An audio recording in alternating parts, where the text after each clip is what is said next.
നമുക്ക് ഇന്ന്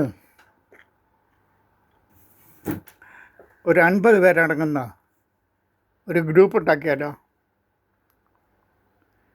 രാഷ്ട്രീയമൊന്നുമല്ല കേട്ടോ, നമുക്ക് ചാരിറ്റി ഗ്രൂപ്പ്, ഒരു ചാരിറ്റബിൾ ഓർഗനൈസേഷൻ അല്ലെങ്കിൽ വോളണ്ടറി ഓർഗനൈസേഷൻ എന്നൊക്കെ പറയുന്ന ഒരു ചാരിറ്റി, ഒരു സന്നദ്ധ സംഘടന എന്ന് നമുക്ക് പറയാം. അങ്ങനെ ഒന്ന് നമുക്ക് പ്ലാൻ ചെയ്യാം. എങ്ങനെ നമുക്ക് പ്ലാൻ ചെയ്യാം? തുടങ്ങാം. ആദ്യം നമുക്ക് ഒരു 50 പേരെ നമ്മുടെ നാട്ടിലുള്ള താല്പര്യമുള്ള എല്ലാവരെയും ഒരിടത്ത് വിളിച്ചു കൂട്ടാം. ആരുടെയെങ്കിലും ഈ 50 പേരുടെ ആരുടെയെങ്കിലും ഒരാണ്ട് വീട്ടിലോ അല്ലെങ്കിൽ നമ്മുടെ അടുത്തുള്ള ഒരു പൊതുസ്ഥലത്തോ ഒരു പൊതുസ്ഥാപനത്തിലോ അല്ലെങ്കിൽ ഒരു വായനശാലയിലോ അല്ലെങ്കിൽ എവിടെയോ സൗകര്യം എന്ന് നോക്കി, അല്ലെങ്കിൽ ഏതെങ്കിലും മരത്തിൻ്റെ ചുവട്ടിലായാലും മതി. നമ്മൾ 50 പേരെയും വിളിച്ചവിടെ കൂട്ടി നമുക്കിതിനെ ഒരു അംഗീകാരമുള്ള നിയമപരമായി നിലനിൽക്കുന്ന ഒരു സ്ഥാപനമാക്കി മാറ്റണം. ശരി, നമ്മൾ ഒരു ഡേറ്റ് ഫിക്സ് ചെയ്ത് ആ ഡേറ്റിന് പറഞ്ഞ ടൈമിന് തന്നെ 50 പേര് വന്നു.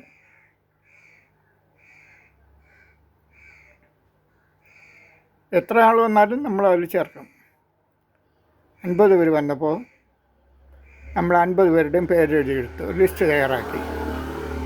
എല്ലാവരും പേരെഴുതി ഒപ്പിട്ടു, ഹാജരായവരെല്ലാം. നമ്മൾ അതിനുശേഷം ഒരു സംഘടന രജിസ്റ്റർ ചെയ്യാൻ തീരുമാനിച്ചു, ഒരു സൊസൈറ്റി.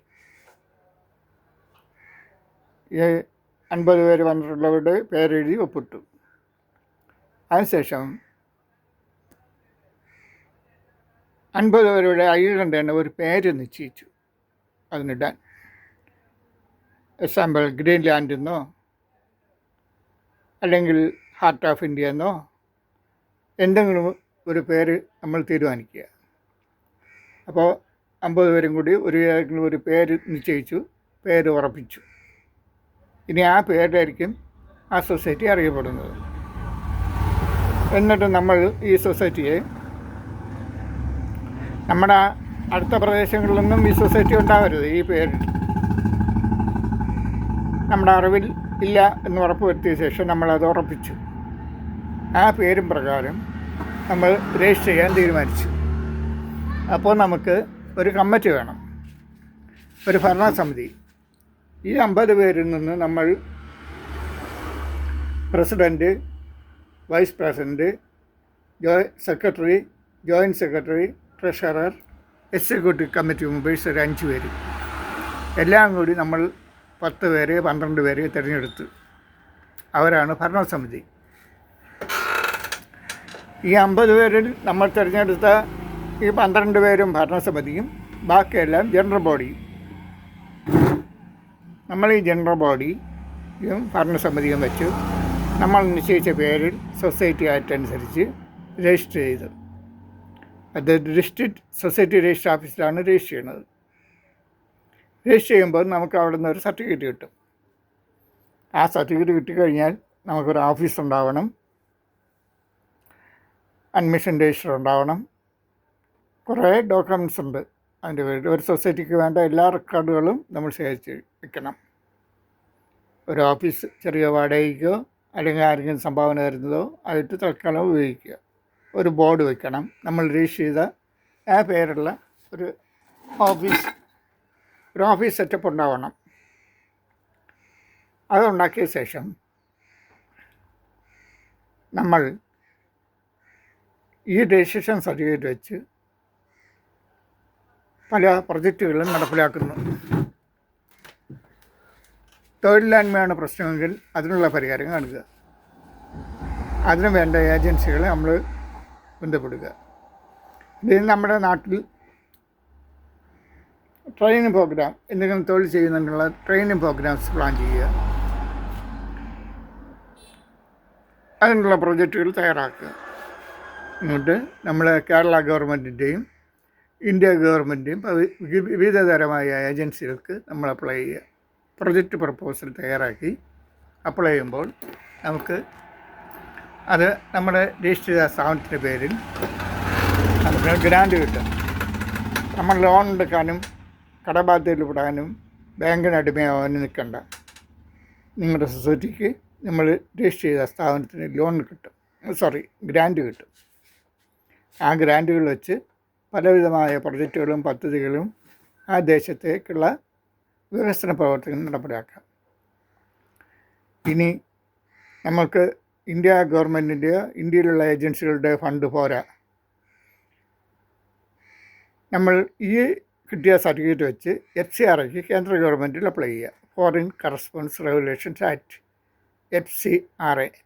ഇത് നമ്മൾ സെൻട്രൽ ഗവൺമെൻറ് അപ്ലൈ ചെയ്തു. നമുക്ക് ആ സർട്ടിഫിക്കറ്റ് കിട്ടി. 1-2 മാസത്തിനകത്ത് നമുക്ക് ആ സർട്ടിഫിക്കറ്റ് കിട്ടും. ആ സർട്ടിഫിക്കറ്റ് വെച്ച് വിദേശ ഏജൻസികളുമായിട്ട് ബന്ധപ്പെടുക. വിദേശത്തുള്ള ഏജൻസികളെ കണ്ടുപിടിക്കാൻ വളരെ എളുപ്പമാണ്. ഇപ്പോൾ വുമൺ കൈൻഡ് എന്ന് പറഞ്ഞൊരു ഏജൻസി ഉണ്ട്. അത് സ്ത്രീകൾക്ക് വേണ്ടി എന്ത് ഫണ്ട്, എത്ര ഫണ്ട് വേണമെങ്കിലും തരാൻ തയ്യാറാണ്. അതേപോലെ കോടിക്കണക്കിന് രൂപ ധനസഹായം ഗ്രാൻഡ് കിട്ടുന്ന അനേക ഏജൻസികളുണ്ട്. കണ്ടുപിടിക്കാൻ എളുപ്പം.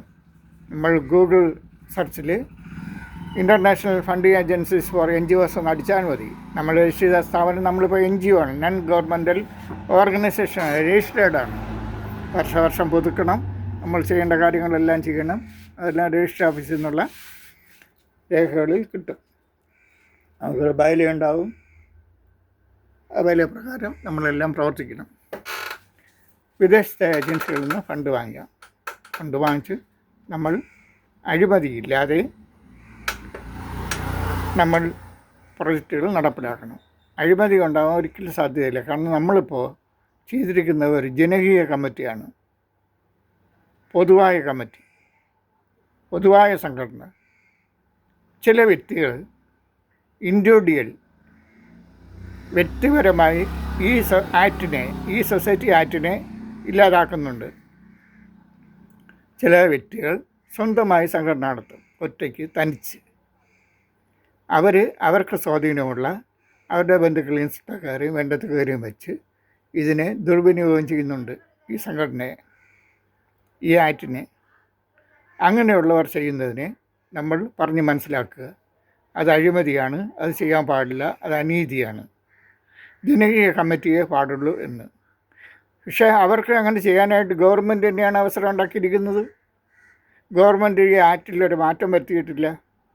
ഇങ്ങനെ ഒരു വാർഡ് മെമ്പർക്ക് ഈ കമ്മിറ്റിയിൽ പെടുത്താം, പഞ്ചായത്ത് സെക്രട്ടറിയെ ഈ കമ്മിറ്റിയിൽ പെടുത്തണമെന്നൊരു നിയമം വരാം.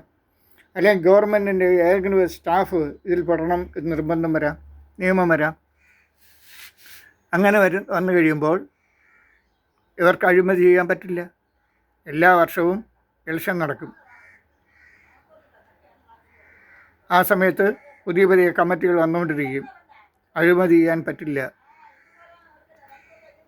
അപ്പോൾ ഗവൺമെൻറ്റിൻ്റെ ഏതെങ്കിലും ഒരു സ്റ്റാഫ് അതിൽ വന്നു കഴിഞ്ഞാൽ അവർക്ക് അഴിമതി ചെയ്യാൻ പറ്റില്ല. അവർ ചെയ്യുന്നത് സ്വന്തം കുടുംബത്തിന് വേണ്ടി ചാരിറ്റബിൾ സൊസൈറ്റി ഉപയോഗിക്കുന്നു. അവർ വസ്തുക്കൾ വാങ്ങിക്കൂട്ടുന്നു. സ്കൂളുകളും കോളേജുകളും എന്ന് വേണ്ട, ആശുപത്രികൾ എന്ന് വേണ്ട പലതും അവർ സംഘടനയുടെ പേരിൽ സംഘടിപ്പിക്കുകയും അത് ഭാവി തലമുറയിൽ കുടുംബത്തിന് വേണ്ടി കൈമാറുകയും ചെയ്യുന്നു. സ്വയം ഡയറക്ടറാവുന്നു, സ്വയം സെക്രട്ടറി ആവുന്നു, സ്വയം പ്രസിഡൻ്റ് ആവുന്നു. അവർ തന്നെ അതിനെ കൈകാര്യം ചെയ്തുകൊണ്ട് പോകുന്നു, അവരുടെ കുടുംബത്തിലേക്ക് മാറ്റുന്നു. സംഘടനയുടെ പേരിൽ വരുത്തുന്ന സ്വത്തുക്കളെല്ലാം കുടുംബ സ്വത്തായി മാറുന്നു. അച്ഛൻ മരിക്കുമ്പോൾ മകൻ ബാങ്കിൽ നിന്ന് ഒപ്പിട്ട് വാങ്ങിക്കുന്നു. അച്ഛൻ ജീവിച്ചിരുന്നപ്പോൾ അച്ഛനാണ് ബാങ്കിൽ നിന്ന് ഡയറക്ടറായി ഒപ്പിട്ട് പണം എടുത്തുകൊണ്ടിരിക്കുന്നത്. അച്ഛൻ മരിച്ചു കഴിയുമ്പോൾ അത് മകൻ ആകുന്നു, അല്ലെങ്കിൽ മകളാകുന്നു. അങ്ങനെ തലമുറകൾ കൈമാറിക്കൊണ്ട് പോകുന്നു. ഇതിൻ്റെയൊക്കെ അവർ പലതും സ്ഥാപിച്ചിരിക്കും സംഘടനയുടെ പേരിൽ. അത് അഴിമതിയാണ്. അതിനെക്കുറിച്ച് എന്താണ് സംഘടനയെന്നും ഒരു ജനകീയ കമ്മിറ്റി എന്താണെന്നും ജനകീയ പൊതുവായ കമ്മിറ്റി ആയിരിക്കേണ്ട സംഘടനയെ ദുർവിനിയോഗം ചെയ്യുന്നത്, തനിച്ച് ഒറ്റയ്ക്ക് നടത്തുന്ന സംഘടനയെ പേപ്പർ സംഘടനകളെ നമ്മൾ പറഞ്ഞ് മനസ്സിലാക്കി കൊടുക്കുക. അത് അഴിമതിയാണ്, അതൊരിക്കലും ചെയ്യാൻ പാടില്ല. അവർ സ്വയം എന്തായാലും മനസ്സിലാക്കില്ല, മാറില്ല. അപ്പോൾ മറ്റുള്ളവരത് പറഞ്ഞ് മനസ്സിലാക്കി കൊടുക്കുക. നിങ്ങൾ ഇത്തരത്തിൽ അഴിമതി ചെയ്യാൻ പാടില്ല. ആ നിയമം ഞങ്ങൾ നല്ല ഉദ്ദേശത്തോടെ നടപ്പിലാക്കിയ ആ ആക്ട്, അതായത് charitable societies act 1955, Travancore Cochin literacy and charitable societies act 1955 എന്ന് പറയും. ആ ആക്ടിനെ നിങ്ങൾ ദുർവിനിയോഗം ചെയ്യുകയാണ്. അതൊരിക്കലും ചെയ്യരുത് എന്ന് അവരടുത്ത് പറഞ്ഞ് മനസ്സിലാക്കുക. അല്ലാതെ നമുക്കൊന്നും ചെയ്യാൻ നിവർത്തിയില്ല. അപ്പോൾ അതിന് ചെയ്യാൻ നിവർത്തിയുണ്ട്. ഇനി ഗവൺമെൻറ് അത് ഭരണസമിതിയിൽ രജിസ്ട്രേഷൻ ചെയ്തിട്ട് ശേഷം പുതുക്കണമ്പോൾ പുതിയ ഭരണസമിതിയിൽ വരുമ്പോൾ ഗവൺമെൻറ്റിൻ്റെ ആരെങ്കിലും ഉൾപ്പെടണം. അങ്ങനെ എന്തെങ്കിലും ഒരു നിയമം വന്നാൽ മാത്രമേ ഇതിൻ്റെ ഒരു മാറ്റം ഉണ്ടാക്കിയെടുക്കാൻ പറ്റൂ, അവരെ തിരുത്താൻ പറ്റുള്ളൂ. അവർ സമ്പാദിച്ചതെല്ലാം അവരുടെ കുടുംബത്തിലേക്ക് പോയി കഴിഞ്ഞു. അത്തരത്തിൽ ഉള്ള സൊസൈറ്റിയെ ദുർവിനിയോഗം ചെയ്യുന്ന രീതി അത് ഒഴിവാക്കാൻ നമ്മൾ അവരെ ഉപദേശിക്കുക. അല്ലാതെ നമുക്കിപ്പോൾ ഒന്നും ചെയ്യാൻ കഴിയില്ല. ഗവൺമെൻറ്റിൽ നിന്നൊരു മാറ്റം ഉണ്ടാക്കിയെടുക്കണം എന്നുള്ളതാണ് എനിക്ക് പറയാനുള്ളത്. അപ്പോൾ ഇപ്പോൾ ഞാൻ തൽക്കാലം ഇത് സമയം 11:30 ആയിപ്പോയി. ഉടനെ അതിനെ തൽക്കാലം ഞാൻ ഇപ്പോൾ സ്റ്റോപ്പ് ചെയ്യുകയാണ്. പിന്നൊരു വീഡിയോയിൽ കുറച്ചും കൂടി ഡീറ്റെയിൽ ആയിട്ട് വരാം. അപ്പോൾ നിങ്ങൾക്ക് കൂടുതൽ മനസ്സിലാവും. ഇത് 12 മിനിറ്റായി. Okay, by.